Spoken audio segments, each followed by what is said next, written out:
Around age 10, I fell in love with the Christian education pastor at our church. He was happily married, which was a good thing. I didn't tell anyone about my crush, which was also a good thing. But when I went off to college, I thought I might major in being a pastor's wife. I was surprised to find out that they didn't have that major, nor did any aspiring pastor ask me to marry him, at least not anyone that I wanted to say yes to. I was even more surprised to discover sometime in the middle of my second year that I had lost my faith. More than a surprise, it was a shock. I awoke one morning and I thought, is Christianity actually true? Close to panic, I wondered, does God even exist?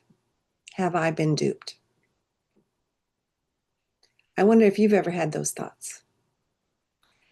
Now, in school, no one spoke about doubt, not in daily chapel, never in class. I went to a Christian school, but we never talked about doubts.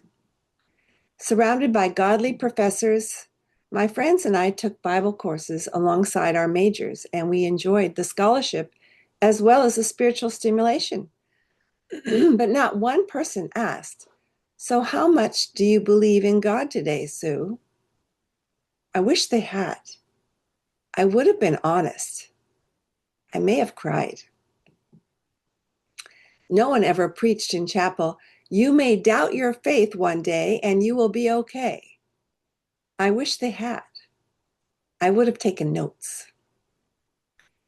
One ordinary morning, doubts slipped in unnoticed and unwanted and rattled my cage of comfort and certainty. The fact remained, I no longer believed, at least not the way I had believed before that day. I had lost my faith. I felt like I was living on the edge of crazy. I lay in bed and I thought, what if my parents and my teachers are wrong? I sat in chapel and I wondered, maybe it's not true. I walked to class, bewildered and more than a little dismayed. Have I lost my faith forever? Sick and worried sick, I kept these questions to myself.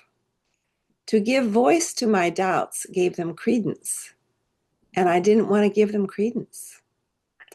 Now, I did tell my best friend, Liz, and then she immediately began experiencing doubt herself. I didn't think I should tell anyone else and be responsible for a landslide of doubt or a sudden mass exodus from the college. I didn't know when or if my faith might return. My doubt didn't come as a safely arranged detour with a guaranteed time frame. It would be easier if that happened, if we knew that one day we would stop doubting. Rather, dark and dreary thoughts crashed in upon me when I least expected and stuck around longer than I could have imagined.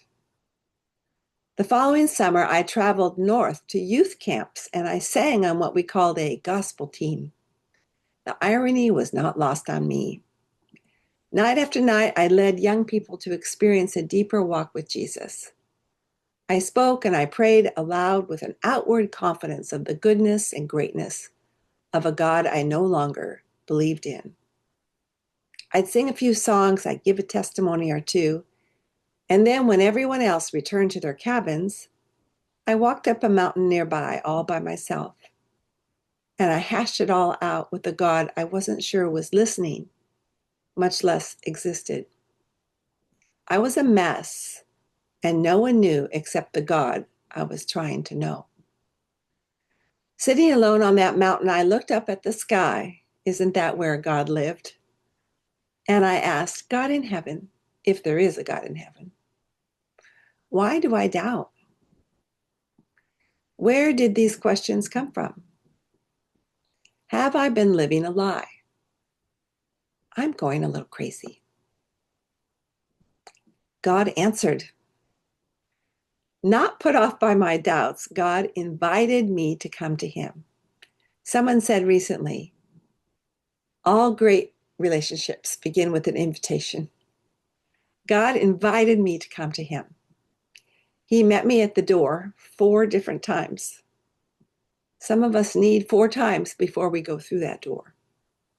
The first door, while looking upward and praying to someone I hoped was listening, I noticed the stars. I was in the state of Washington. It was easy to see the stars. Unlike LA, up there in the Northwest, I could actually see stars. Someone was behind those stars. They did not seem random to me, and I hung a slender thread of hope on one of them.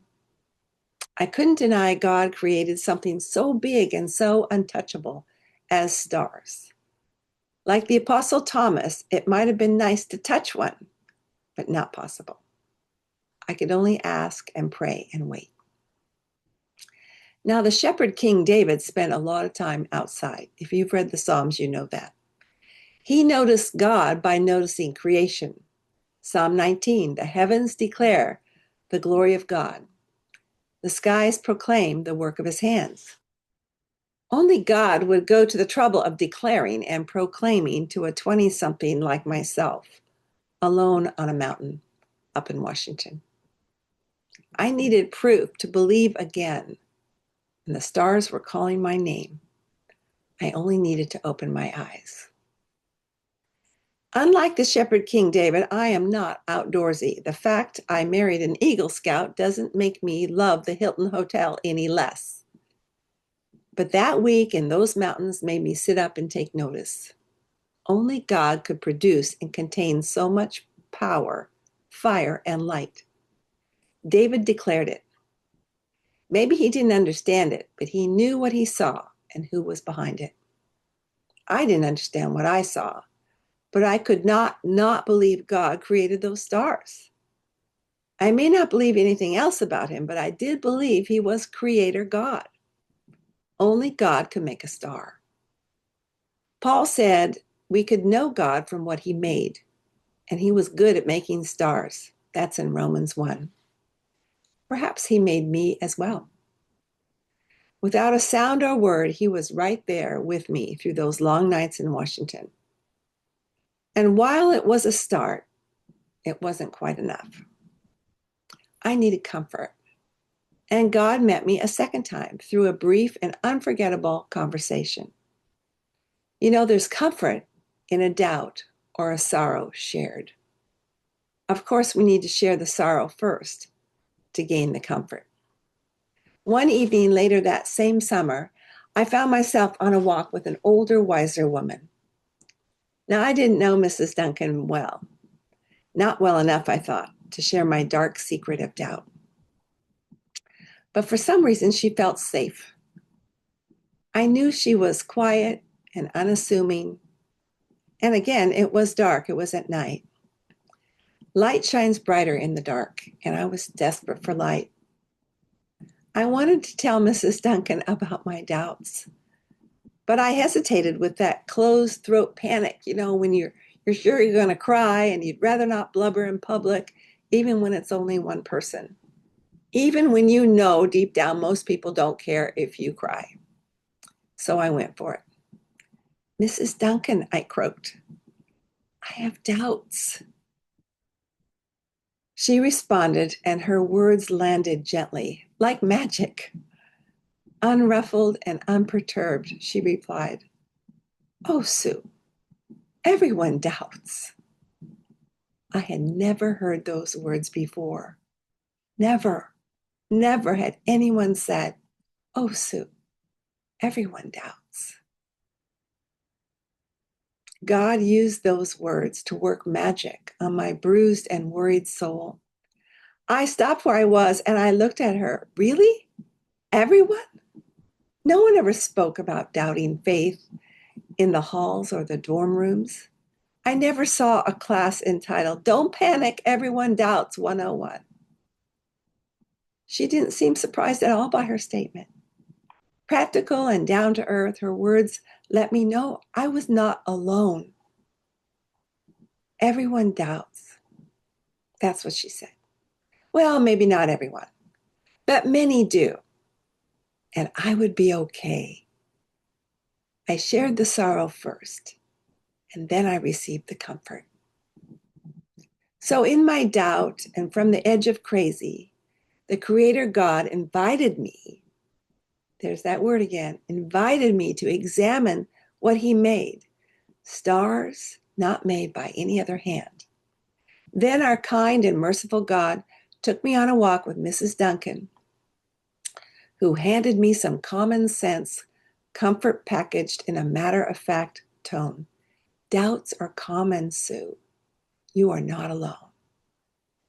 We all need someone we can be weak with, someone who has lived life and come out the other side, wiser, calmer, and sitting in a place of love rather than judgment. I would not have heard her words if I had not shared mine. God doesn't call you and me to a solitary faith. I'm so glad I took a risk and shared my struggle. And that's what I'm doing with you right now, my listeners. To have a friend or mentor with whom that you can be honest is a gift from the hallways of heaven. God gave me Mrs. Duncan on a walk in the dark, and he brought me one more step closer to faith. Next, God reminded me that he was bigger than my questions. That fall, while walking with a beloved professor after class, I laid out my confession once again. And once again, my throat clogged up. I couldn't trust my voice, but I was determined. I remember the exact spot where I stopped on the ivy-bordered sidewalk. Somewhere between Rutherford and Viter Hall, I turned to him and I croaked out, "Mr. Hills, I have doubts." He paused briefly and he looked up into the big blue California sky. One never quite knows where the mind of a favorite English professor might end up.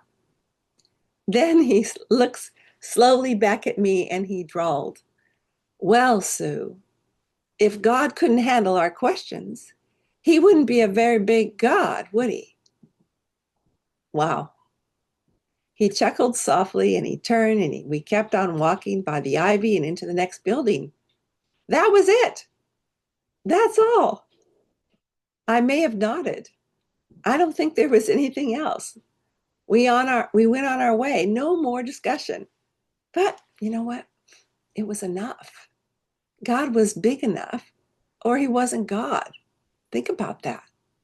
Big enough to handle anything I might throw his way. Questions, doubts, anger, even accusations.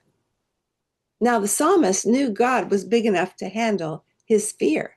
Psalm 42, "I say to God, my rock, why have you forgotten me?" John the Baptist knew God was big enough to handle his questions. "Are you the Messiah we've been expecting, or should we keep looking for someone else?" Matthew 11. Gideon knew God was big enough to handle his anger. Judges 6. "Sir," Gideon replied, "if the Lord is with us, why has all this happened to us?" Mary knew God was big enough to handle her grief and disappointment. In John 11, when Mary arrived and saw Jesus, she fell at his feet and said, "Lord, if only you had been here, my brother would not have died." Sarah and Abraham, Job and Moses, and a host of others second-guessed what they heard, defended their doubts, even laughed. But God didn't run from them nor push them away. Nor will he run from you and me. We are in good company. God changes lives whether we know it or not. And he uses the simplest things, the least bit of space or sidewalk. Professor Hills told me years later he had no recollection of our conversation. But obviously, I never forgot it. Finally, God met me in his word. Shortly after that brief conversation with Mr. Hills, I read a verse as if I'd never read it before. So faith comes by hearing. That is, hearing the good news about Christ. Romans 10. You know how it is. You hear verses all your life, and then one day you hear it as if it were for the first time. And it makes all the difference. God is personal like that and merciful. I read it again. Faith comes by hearing the good news about Christ. There it was, an invitation to faith. I didn't want to ignore it. It was almost like a formula. I wanted faith, but there was something to do. I needed to go after it. Now, I don't think God always gives a formula. He expects us to be a little bit more grown up. But I was a baby and I was desperate for faith. And God met me in my weakness. I'd pray, you said this, God, so make it true in me. Faith comes from your word, and I'm getting your word. This took time. I began reading my Bible like never before. You know, God is a wooing God. He invites. He doesn't force us. He wants us to want him and then do something about that want. As he said to Jeremiah, you will seek me and find me when you seek me with all your heart. Jeremiah 29:13. Over a period of months of reading, praying, seeking, and wanting with all my heart, my faith gradually returned. God met me in my unbelief, and he carried me back home. Faith to doubt, then faith restored through his creation, his people, his greatness, and his word. For me, it took 4 things. Some of us need 4 things. This wasn't a new faith, but it was mine, not my parents' faith, not my friends' faith. He allowed me to wrestle with my doubt so my faith in him could be solely only mine. And so I could tell others, you are not alone in your doubts. So I could tell you, God is big enough for any of your questions. Go after God through the truth of his word. God doesn't call you and me to a cowering faith. He is not intimidated by our skepticism or rattled when we get rattled. He loves us too much to be insulted when we approach him with humble and desperate questions. Perhaps what God wanted me to learn most during my drought of faith was not the answers to my questions, but rather an answer to his question. How big do you think I am, Sue? Once that question was settled, all others could wait to be answered. This is the story of a doubting faith in the middle of my college years, a recounting of mercy, which brought me back around to a better way than I had begun. When you have trusted folks that you can talk to, it's even better than talking to the stars. Although a great view helps too. God can handle a curious faith. What promise does God provide for you? You can find the answer to that promise in Jeremiah 29:13. You will seek me and find me when you seek me with all your heart.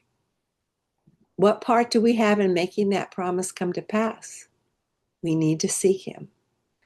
Let's close with this prayer. Dear Father, please help me when I doubt. I believe you love me and you are in control of all things. But sometimes I wish my faith were a little bit stronger. Please show me who you are so that I trust you better. Thank you and amen. If you'd like to reach out and talk to me about your doubts or any questions, you can email me at sue@welcomeheart.com. Thanks for listening. Remember, you are never alone. This was taken from my latest book, Never Alone, Stories of Invitation and Connection. You can find it on my website, welcomeheart.com, or on Amazon. Have a great day.